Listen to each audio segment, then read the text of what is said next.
Graça e paz, meus amados irmãos da igreja. Amém. Que hoje possamos então nos encher do Espírito Santo e compreender a palavra de hoje. Uma palavra forte, mas de muita força. E que precisamos adquirir essa força com essa palavra de hoje. Amém? Amém. Eu convido então a todos a abrirem os seus livros da Bíblia, em Deuteronômio 1.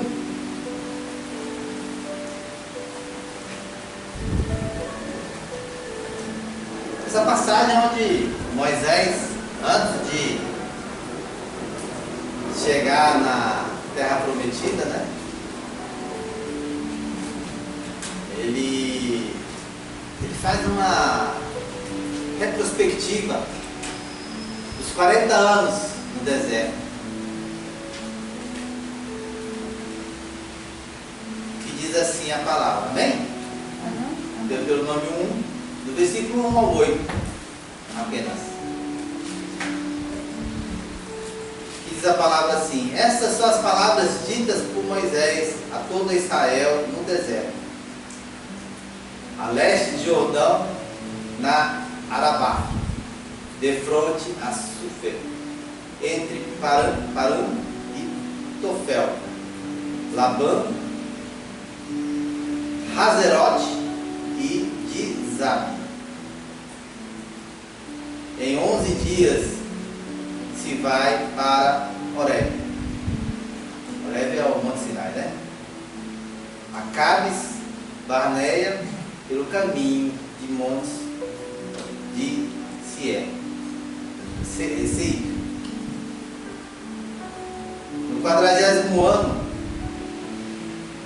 no primeiro dia do 11º mês, Moisés proclamou aos israelitas todas as ordens do Senhor acerca deles. E isto foi depois que ele derrotou Seom, o rei dos amorreus, que habitava em Esbom, e em Edrei derrotou Og, rei de Basã, que habitava em Asterote.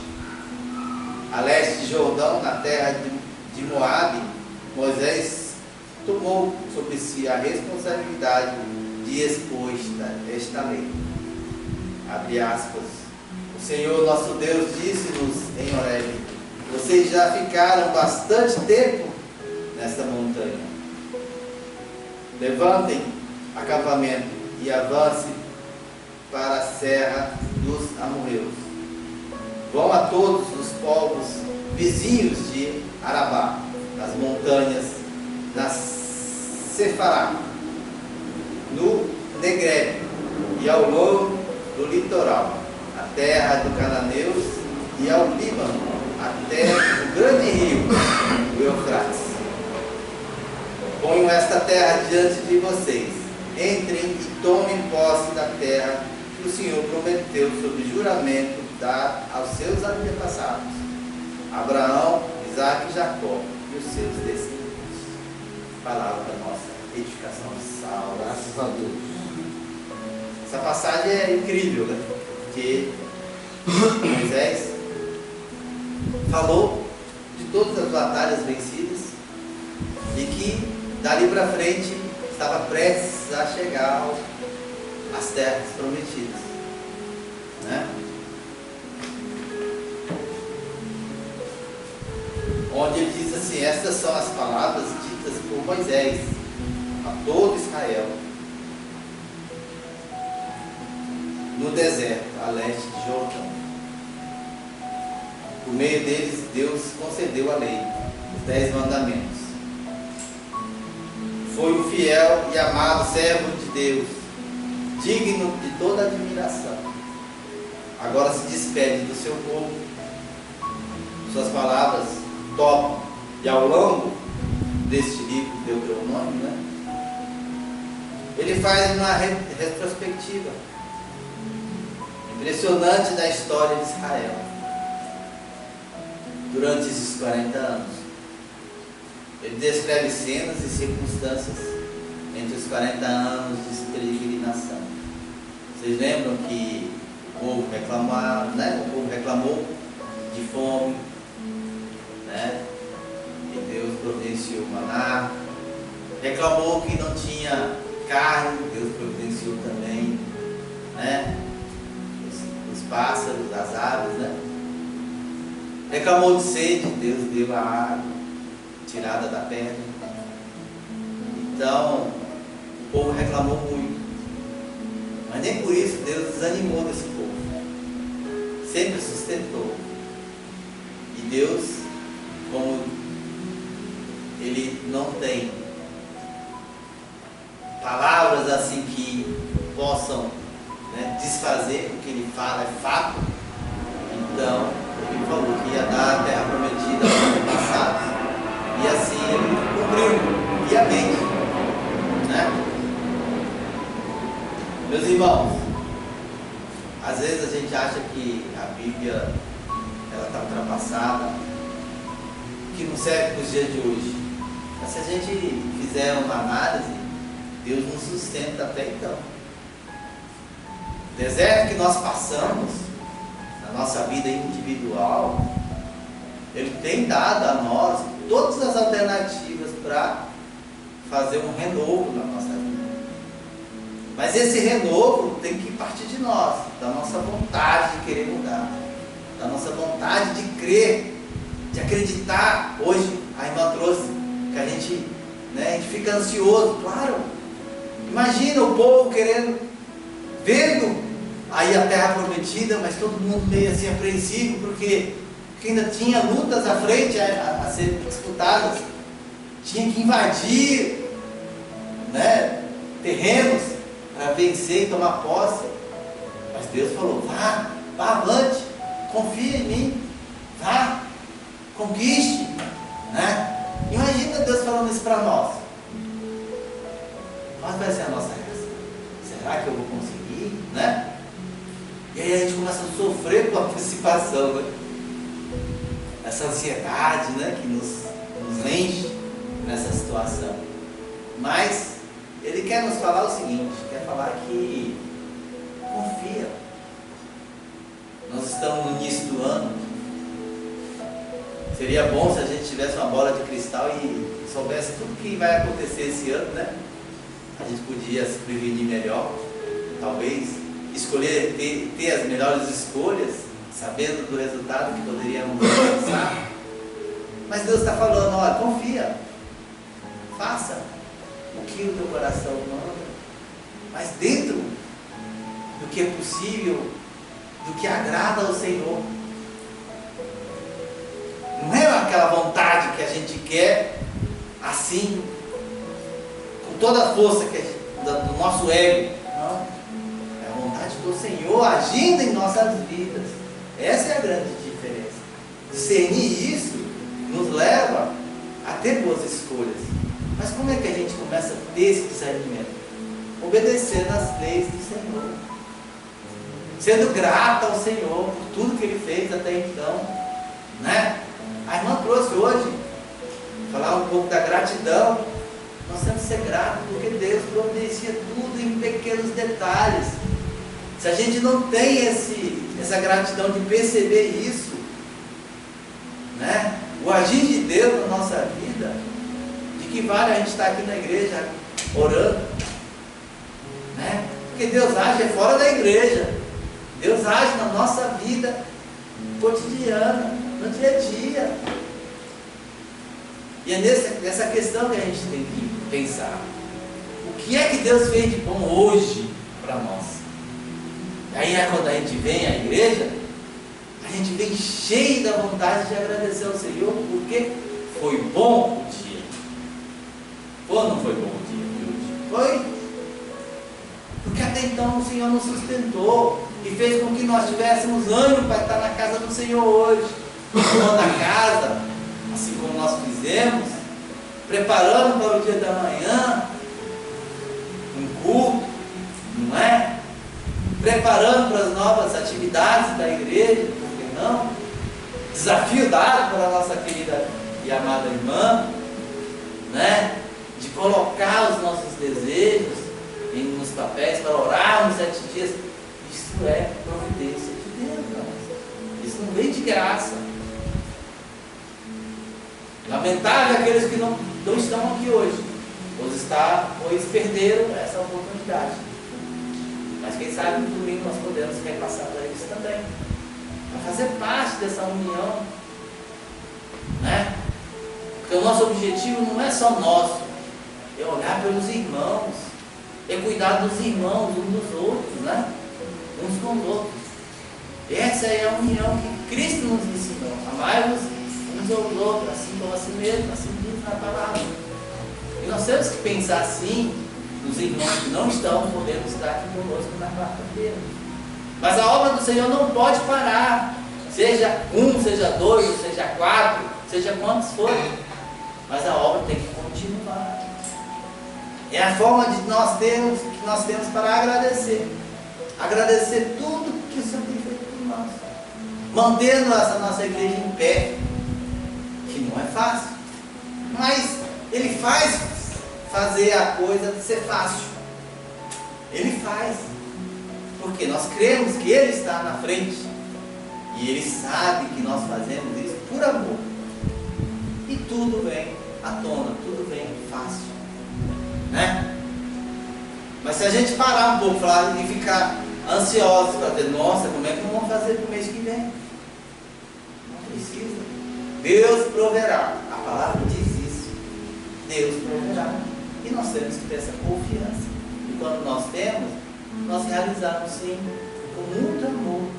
Tudo dentro daquilo que é possível.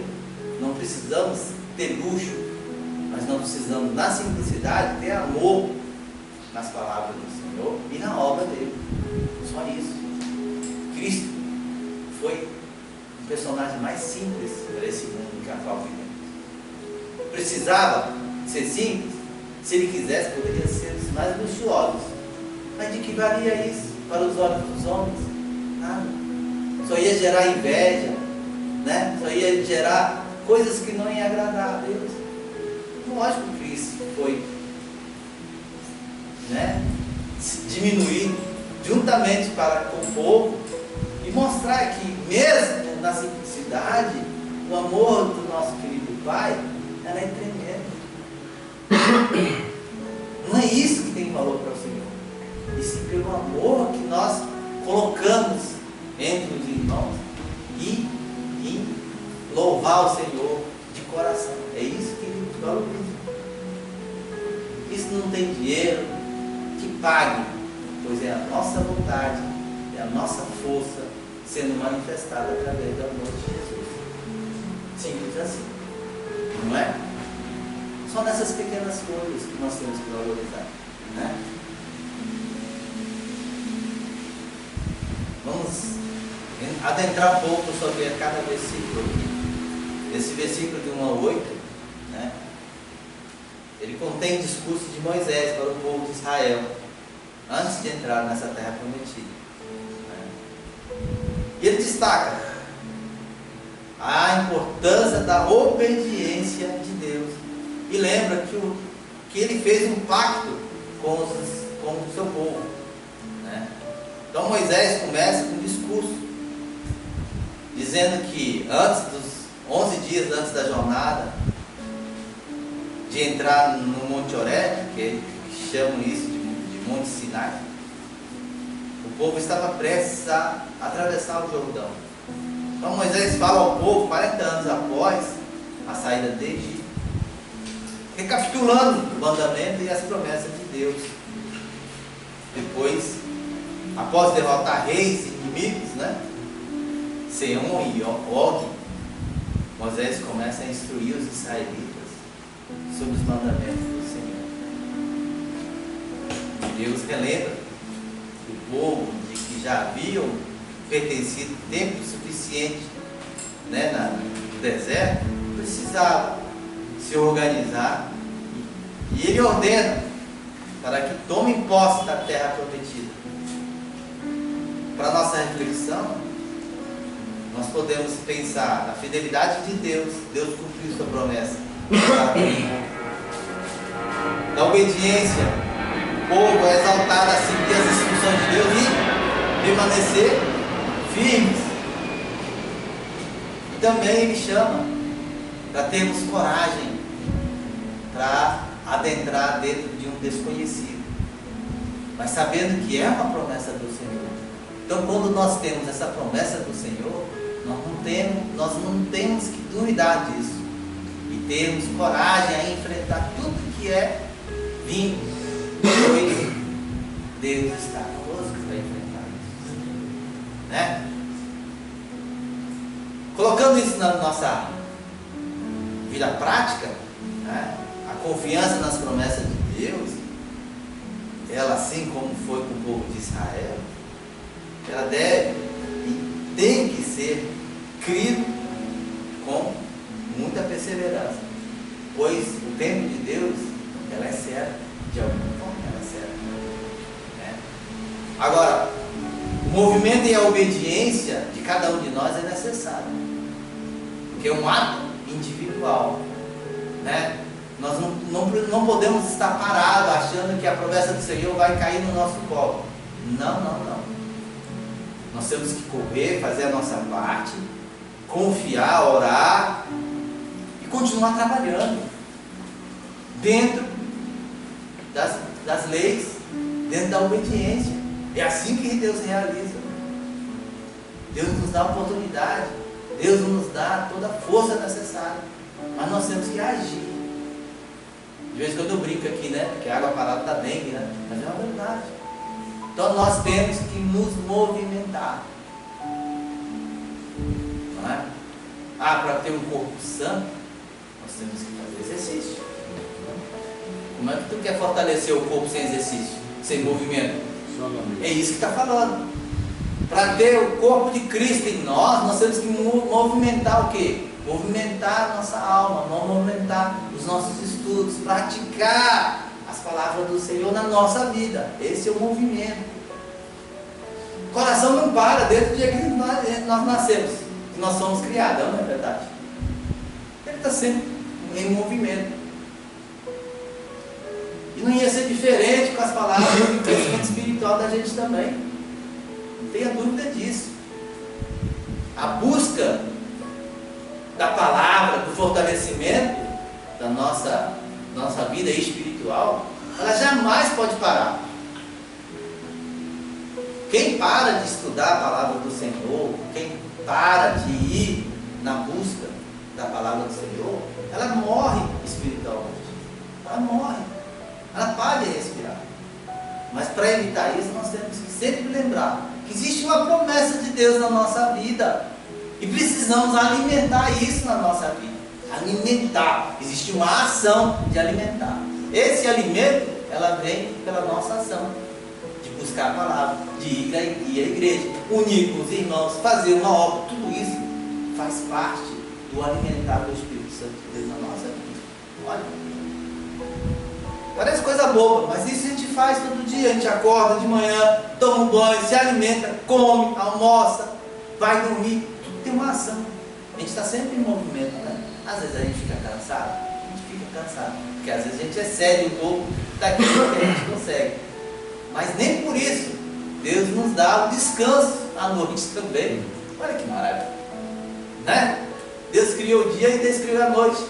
Para quê? Para trabalhar de dia e descansar à noite. Você acha que Deus descansa? Eu acho que não. Ele sempre está de olho aberto, cuidando da gente, de alguma forma. Não é? Então, meus irmãos, para tudo isso nós temos que ter gratidão e fé. Reconhecer que o agir de Deus está em nós, ser grato a isso, porque tudo é providência dele na nossa vida, tudo é permissão dele na nossa vida, seja coisas boas, seja coisas ruins. Ah, pastor, até coisa ruim. Para quê? Por que ele faz isso? Por que ele permite isso? Permite que o inimigo haja na nossa vida para nos corrigir, para abrir a nossa mente. Olha, tem coisas boas e coisas ruins, tem coisas doces e coisas amargas. Qual que você vai escolher? São escolhas da nossa vida. Se escolhemos caminhos doces, nós temos que ser obedientes aos mandamentos do Senhor. Senão, caminhos amargos virão para a nossa vida. E a gente não quer isso, né? Ninguém quer isso, né?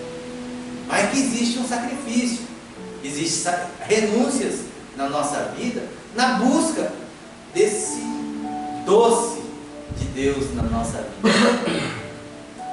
E para isso nós temos que ser bem rigorosos conosco mesmo. Porque se quisermos desviar, Deus permite. Mas também Ele fala que tudo aquilo que a gente semeia, nós vamos ter que colher. Partindo disso, meus amados irmãos, nós temos que ter a inteligência para quê? Fazer as boas escolhas. Fazer com que a sabedoria de Deus haja na nossa vida para ter as melhores decisões. Porque Deus faz o melhor para nós. Só que nós, às vezes, recusamos o melhor de Deus para nós. E colocamos a nossa vontade acima da vontade do Senhor. E aí a gente se lasca. Na palavra de outras palavras. Né? Mas Deus tem um amor infinito sobre toda a humanidade. E Ele quer salvar todo mundo. Eu digo isso com muita convicção. Deus quer salvar todos. Ah, mas e aqueles que estão na sarjeta? Aqueles que já se perderam? Deus ama todos, incondicionalmente. Se em algum momento essa pessoa se arrepender de tudo que fez, Deus escolhe essa pessoa com muito amor. Mas e os erros? Os erros do mundo, Ele vai passar e vai pagar nesse mundo, de alguma forma. Né? Porque não seria justo resgatar uma alma que teve uma vida totalmente errada no mundo e elevá-lo sem nenhum sacrifício. Não é? Por isso que tem a justiça de Deus. Deus é justo em tudo. Então a justiça de Deus vai fazer as correções necessárias. E quando nós buscamos a palavra do Senhor, Deus nos corrige dentro da igreja. Não tenha dúvida disso, meu irmão. Dentro da palavra Ele nos corrige. Faz tocar, faz doer em nós nossos pecados, nossos erros, nossas falhas. Faz ou não faz? Faz. Faz. Nos envergonha. Nos envergonha. Eu não posso mais errar. Porque Deus sabe dos meus erros. Me envergonhou. Tu acha que esse sentimento vem da onde? De alguma forma Deus tocou teu coração para sentir vergonha dos seus próprios erros. Olha só. Deus conhece tudo. Né? Tão poderoso que Ele é. Então a agir de Deus na nossa vida, ela é constante, ela é tremenda. E vai estar sempre conosco. Sempre, sempre, sempre. Né? De alguma forma. Então, meus irmãos, avancemos sim, com muito amor, com muita dedicação, com muito respeito, com muito temor ao Senhor, dentro das obediências, dentro daquilo que agrada ao Senhor. Né? Ah, nós estamos dentro dessa coluna. Sim, devemos andar no meio, sem extrapolar, mas sempre obediente aos mandamentos do Senhor. Amém? Amém? Mas não precisamos ter medo, não precisamos ter essa insegurança, dúvida do porvir, porque Deus estará conosco. Então, confiemos sim, de todo o coração. Né? Me lembra então a passagem de Pedro, quando Jesus falou assim: venha caminhar por cima das águas. E ele foi, ele caminhou. No momento que ele sentiu dúvida, ele acertou. Né? Então Deus nos convida hoje para ter confiança, que nem Jesus nos dá. Tenha confiança. Venha caminhar nas águas. Venha caminhar nas águas. Que eu estou contigo. Essa é a promessa do Senhor. Em tudo. Amém? Amém? Glória a Deus. Sejamos corajosos. Glória a Deus.